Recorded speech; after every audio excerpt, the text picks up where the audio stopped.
Welcome to Sai Leela kitchen. ఈరోజు నేను నవరత్న దోశను ఎలా తయారు చేయాలో చూపిస్తానండి.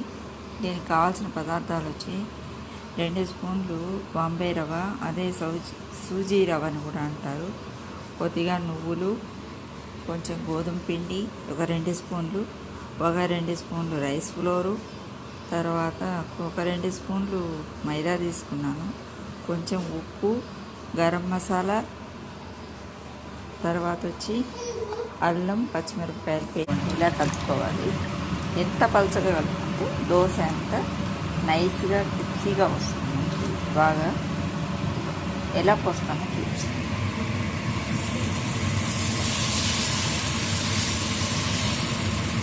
ఇలా పోసి వదిలేయాలి.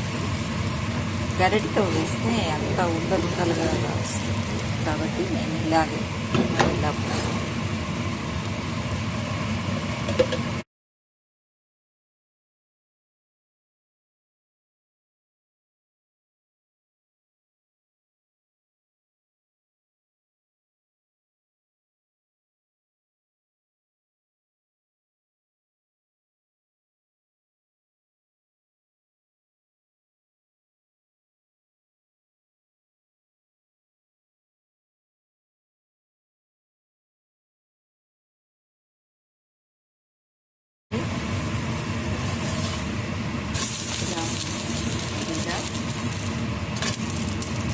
నేను జీలకర్ర కూడా వేసుకున్నానండి, మీరు ఆప్షన్ అది కావాలంటే వేసుకోండి.